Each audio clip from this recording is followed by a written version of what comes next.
예, 신율의 뉴스 정면 승부 2부 시작하겠습니다. 2부는 대한민국 최고의 정치 컨설턴트 모시고서 지금 현안에 대한 분석하는 시간인데요. 여러분들도 바로 대한민국 최고의 정치 컨설턴트와 이렇게 거기에 질문하는 거 이게 좋은 아주 어려운 기회거든요. 그렇기 때문에 우물정 0945 샵 0945로 여러분이 또 질문해 주시면 제가 대신해서 유승찬 소장님, 유승찬 대표님한테 제가 물어보도록 하겠습니다. 짧은 문자 50원, 긴 문자 100원의 유료 문자라는 점 말씀드립니다. 자, 말씀드렸지만 유승찬의 유승찬 정치 컨설턴트 나와 계십니다. 어서 오십시오. 네, 안녕하세요. 야, 아니 지금 국민의힘에서 오늘 네. 유 대표님 나오는 걸 알았어요. 그래가지고 조금 전에 지금 이제 그 분석을 좀 해달라 이래가지고 조금 전에 사퇴한 것 같은데 이 얘기부터 해야죠. 저도 밖에 여기 기다리다가 소식을 그죠? 봤거든요. 예. 그거 어떻게 보세요? 그러니까 이제 일단 세 가지가 있었는데 가령 사퇴 안 하고 버티는 거. 예. 그리고 대표직은 유지하고 울산 불출마하는 거. 대표직을 사퇴하고 울산에 출마하는 거. 세 번째로 가닥이 잡힌 것 같아요. 저는 뭐 울산 출마 여부는 아직 뭐 밝히진 않았지만 출마 안 한다는 얘기가 없잖아요. 예. 이 사퇴 의견에. 그거는 제가 볼 때는 출마한다는 뜻으로 저는 들립니다. 그러니까 울산 돌파하겠다. 뭐 이런 걸로 들리고. 그러니까 이제 사실은 강서구청장 선거 이후에 사퇴 요구가 있었는데 사실 그때는 책임을 지고 그냥 나가는 거였죠. 그때 책임을 지고 나가는 게 모양새가 좋았죠. 좋았고 예. 뭔가 그래도 수습하는 맞아요. 예. 모양새였는데 이제 이뇨한 혁신위 카드로 약간 심폐소생을 한 거거든요. 예. 근데 이뇨한 혁신위가 김기현 대표 생각보다 훨씬 진도를 많이 뺐어요. 아니 왜냐하면 CPR 하다 보면 네. 갈비뼈가 막 부러지잖아요. 그러니까 근데 갈비뼈가 너무 많이 부러진 거 아니에요? 대표는 전권을 준다 그랬는데 예. 이뇨한 혁신위원장은 뭔가 다른 곳하고 소통을 하면서 일을 했던 것이 아닌가. 그래서 이제 윤핵관 불출마, 그 영남 중진 험지 출마 이거를 이제 핵심적으로 들고 나온 거잖아요. 예. 그 얘기는 장제원, 김기현을 겨냥한 거거든요. 그 권성동 의원은 의원은 의문의 일패라고 다들 그래요. 사실 대선 끝나고 별로 한 일이 없대요. 핵관으로서. 그냥 말로만 들은 그냥 묶여 있을 뿐이고. 얼마나 억울하셨을까. 아이고 억울하죠. 지금 얼마나 억울하셨을까. 지금 장제원 의원 그 불출마하니까 권성동 의원한테도 그 화살이 가고 있잖아요. 근데 정말 억울할 수도 있어요. 그분은. 난 그게 가만히 있었는데 사람들이 전부 그냥 강원도 가서 별로 한 일도 없는데. 아무튼 그런 일인데 저는 이제 이게 굉장히 이 총선판에 엄청난 회오리를 몰고 올 것 같아요. 왜냐하면 김기현 대표 체제가 유지돼야 상대적으로 이재명 대표 체제도 그냥 유지가 될 수가 있거든요. 아하. 근데 국민의힘이 적대적 공생관계에서의 이거는 그럼요. 근데 여기서 이제 가령 누가 이제 당분간은 윤지혁 원내대표가 관리하면서 뭐 향후 비대위를 구성하는 체제로 갈 가능성이 되게 높거든요. 그래서 그 비대위 구성 시점이 저는 이렇게 봐요. 그러니까 이 지금 12월 28일 날 김건희 특검안이 아마 국회를 통과할 가능성이 높습니다. 근데 제가 볼 때 윤석열 대통령께서 거부권을 행사할 가능성이 되게 많고 그럼 누군가는 거부권까지는 책임을 지고 그다음 비대위한테 넘기는 것이 바통을 넘기는 것이 그 총선에는 유리할 거잖아요. 저는 그래서 비대위 구성이 약간 내년 1월로 넘어갈 수도 있다는 생각이 들고 근데 어쨌든 비대위가 구성된다는 건 당 시스템 전체가 다시 바뀌는 거거든요. 근데 그 1월 달에 그 공관위하고 비대위하고 같이 돌아가야 되는데 그러면은 같이 돌아갈 수밖에 없을 거예요. 왜냐하면 지금 국회 이슈가 있어가지고 이게 당에서 여기에 대응을 해야 되고 선거는 선거대로 대응을 해야 되기 때문에 그래서 저는 당 운영을 좀 아는 정치를 아는 사람이 비대위원장을 하고 그다음에 이제 뭐 선대위원장 또 체제로 갈 거잖아요. 그렇죠. 네. 그래서 이걸 분리하지 않을까 하는 생각이 들어요. 그래서 좀 불리한 이슈는 비대위원장이 맡고 선거에서 좀 포지티브한 이슈는 선대위원장이 맡아가는 약간 이중 전략을 쓰지 않을까 하는 생각이 들거든요. 윤지혁 원내대표가 계속 대표 권한대행으로 가면 안 되나요? 그게 공천 문제가 지금 걸려 있잖아요. 그래서 이게 당권이라는 게 그러니까 선거 시기에 물론 뭐 그렇게 갈 수도 있는데 근데 이게 비대위를 잘못 구성 제가 여쭤보니까 아니, 비대위 잘못 구성하면 괜히 알력 싸움 생기고 알력 싸움 생기죠. 골치 아프잖아요. 당연히 생기죠. 네. 그래서 근데 그렇기 때문에 용산 입장에서는 비대위원장을 앉혀놔야 용산의 코드가 맞는 그래야지 당을 움직일 수가 있을 거잖아요. 왜냐하면 이게 아무튼 김건희 특검은 굉장히 크리티컬한 이슈 중에 하나거든요.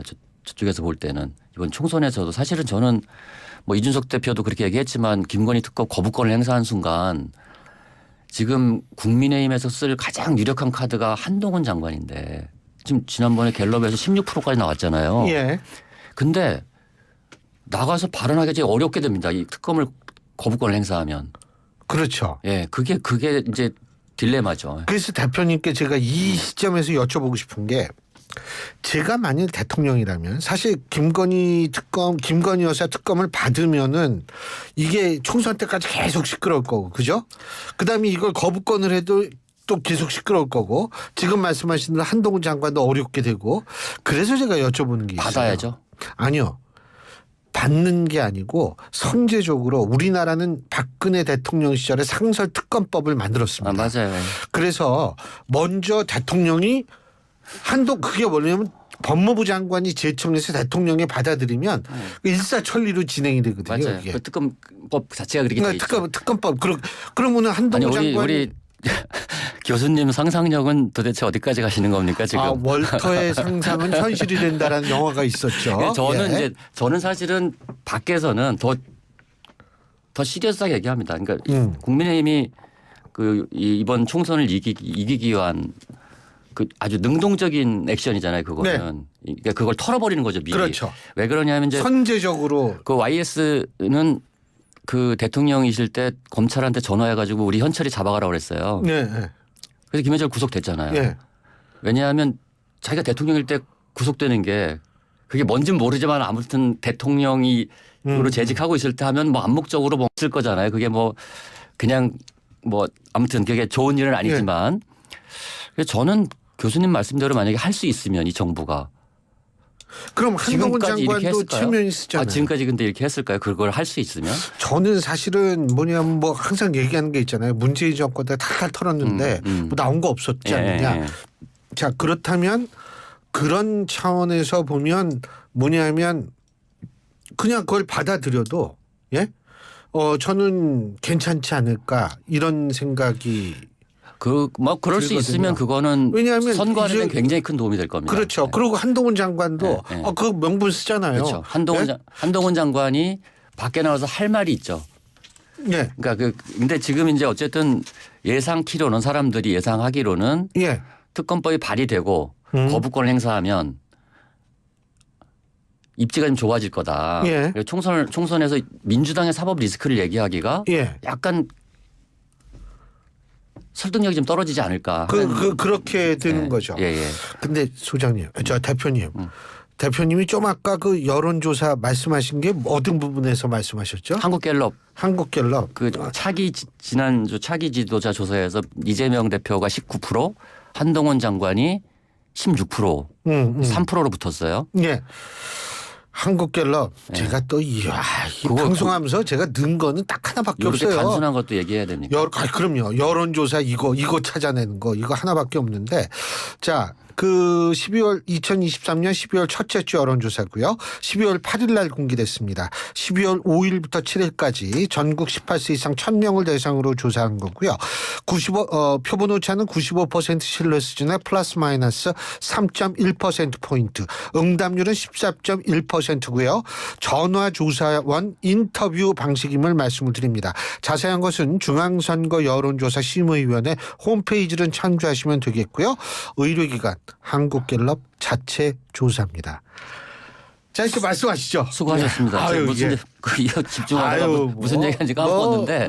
예. 그러니까 일단 저는 그 대선 후보 지지율이 15%가 넘으면 이건 이제 티핑 포인트를 넘어선 거라고 좀 보거든요. 예. 밖에 나가면 사람들이 모여요. 예. 그러니까 15%가 넘으면.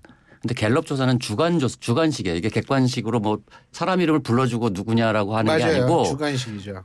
떠올라야 이름이 떠올라서 말한 거를 집계한 거잖아요. 뭐 우리 방송 열심히 들으시는 분 또 유승찬 대표님 뭐 이렇게 얘기할 수도 있는 거죠. 그러니까 그럴 일은 없지만 어쨌든 16%가 나왔다는 거는 더군다나 이재명 대표랑 3% 포인트 차이로 격차가 오차 범위 내죠. 오차 범위 내잖아요. 그 지금 상승세가 있는데 지금 김건희 특검은 딱 걸려 있는 거거든요. 한동훈 장관도 사실 할 말이 없습니다. 이 문제에 대해서는.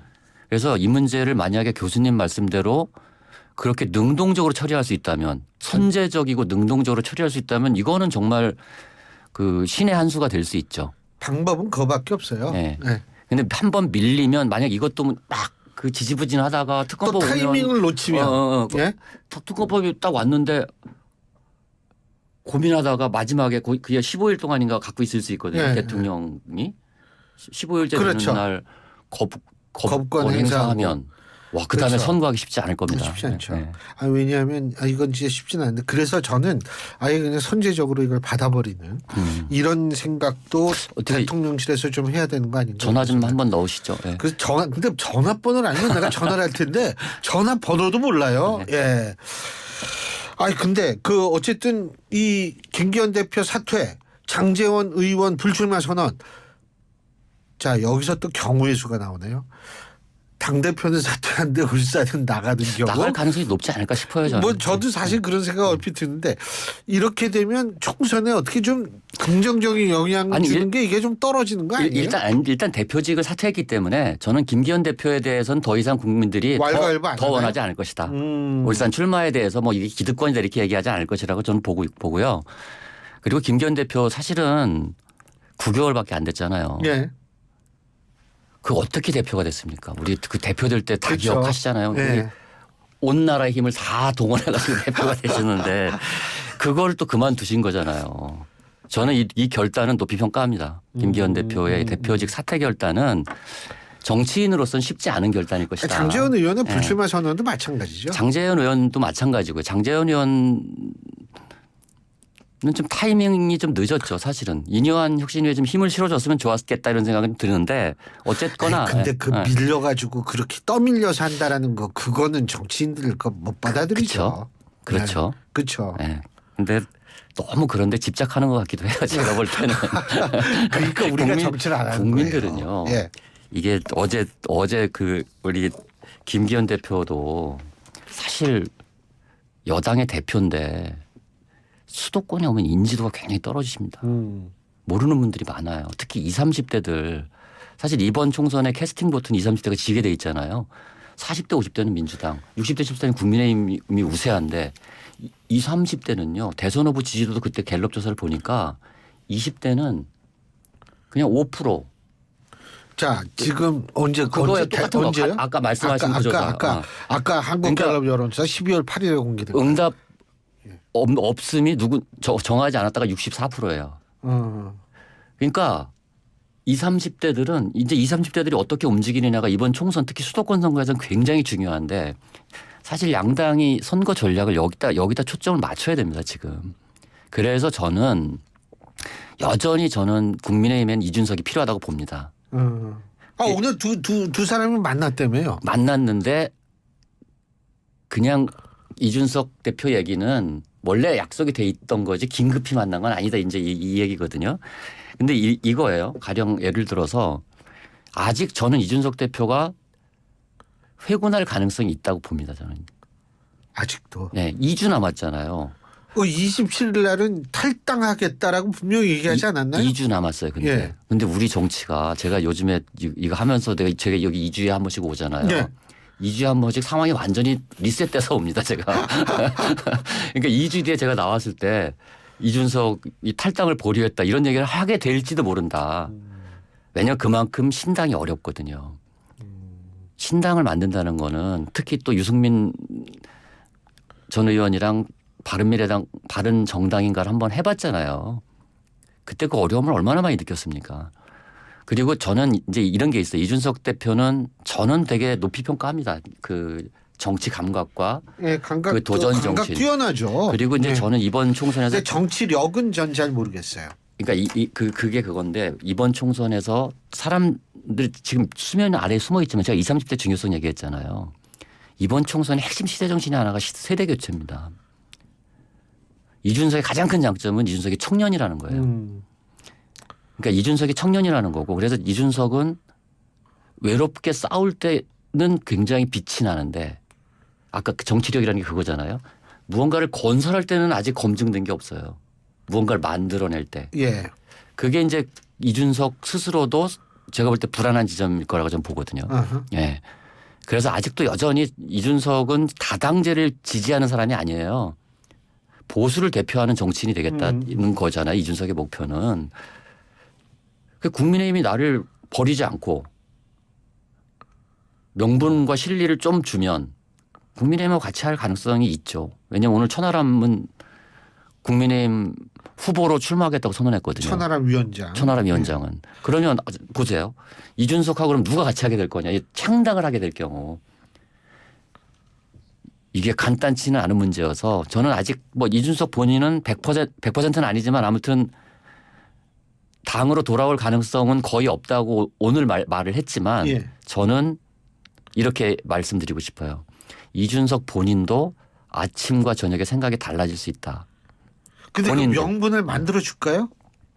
그게 오늘 뭐 김기현 대표 만나서 어떤 얘기를 했는지 모르겠지만 저는 국민의힘이 그 선거에서 이기려면 예를 들어서 이런 거예요. 제가 생각할 때는 가령 원희룡 비대위원장에 이준석 한동훈 선대위원장 체제로 가면 저는 2030에게 약간 어필할 수 있다. 만약에 근데 이런 구상이나 그림을 그리는 사람이 있고 대통령께서 이걸 받아들인다면 그럼 불가능한 시나리오는 아니죠. 요즘 조중동이 계속 용산을 압박하고 있잖아요. 맞아요. 굉장히 비판적이다. 굉장히 비판적이에요. 네. 그리고 논조도 그래서 요즘에 경향 한겨레가 쓸 게 없대요. 조중동이 너무 나가가지고. 조중동이 더 세게 얘기하니까 아니 김건희 여사 보고 관저 나와서 사저 가서 근신하라고 그랬잖아요. 그 동아일보 이기용 대기자가. 아, 그래요? 몰라요. 아니 뭐라고 선언했냐면 우리 보수 세력은 김건희 때문에 이걸 이룰 수 없다 이 얘기를 하면서 근데 이게 있잖아요. 조중동에 요즘에 미묘한 기류가 있는 거예요. 여기 뭘 압박하고 있는 거냐. 이준석을 껴안고 총선을 이겨라. 이거를 용산에 압박을 하고 있는데 뭐 최종 그래도 카드는 아직까지는 대통령이 쥐고 있을 거잖아요. 힘이 좀 빠지긴 한 것 같은데. 네. 그렇죠. 네. 아 근데 뭐 하여간 오늘 무슨 얘기 했을 것 같으세요? 김기현 두 사람이 만나서 이준석 대표는 오늘 뭐 또 김기현 공격하는 하태경 등 얘기해서 그거 만나고 나서 얼마 안 있다가 사퇴 선언한 거 아니에요? 그러니까요. 그래서 저는 모르겠어요. 아무튼 명분을 잃지 마라. 그러니까 대의 명분을 지켜라. 뭐 이런 종류로 얘기를 한 것 같아요. 그러니까 대표직 사퇴하라고 얘기한 것 같아요. 책임을 져라. 명예롭게 책임을 져라. 이준석 대표 그 전엔 굉장히 김기현 대표를 또 요새 말로 쉴드를 쳤는데 쳤잖아요. 그거는 그러니까 사퇴할 가능성, 사퇴를 요구하기 위해서 실드를 쳤다고 저는 봅니다. 이준석 대표가 좀 그런 걸 잘한다고 봐요. 네. 사퇴를 요구하기. 네. 근데 인간적으로 얘를 마치 김기현 대표가 막 너무 잘못한 것처럼 가령 하태경 의원이나 뭐 이런 사람들이 나와가지고 이준석 대표가 볼 때는 야 용산에는 끽소리도 못하면서 그렇게 인간적으로 모멸감을 주면 되겠냐 뭐 이런 얘기를 한 거거든요. 네. 근데 이준석 대표는 아마 사퇴를 요구했을 겁니다. 대표직 사퇴를 요구했을 거고 그 명예로운 선택을 하셔라 이렇게 얘기했을 거고 그걸 받아들이지 않았을까. 물론 이준석 대표 말만 듣지는 않았겠죠. 뭐 본인도 이제 굉장히 생각을 하고 이렇게 했겠죠. 그래서 이제 이 파장이 이제 민주당까지 갈 겁니다. 제가 볼 때. 이게 있잖아요. 정치가 되게 재밌는 게 김민석 의원이 이낙연 대표를 사쿠라라고 그랬잖아요. 근데 이게 파장이 어떻게 가고 있는지 아세요? 간단하게. 586 용태론이 다시 불거지기 시작했어요. 이 내로남불의 상징. 야 네가 사쿠라인데 누굴 사쿠라라 그랬어 이러면서 586 물러나라는 얘기가 지금 수면 위로 딱 떠오르고 있거든요. 진짜 2주 후에 또 저희가 어떤 얘기를 할지 한번 기대해 보죠. 자 오늘 말씀 여기까지 듣겠습니다. 고맙습니다. 네 고맙습니다. 예 지금까지 유승찬 정치 컨설턴트와 함께했습니다.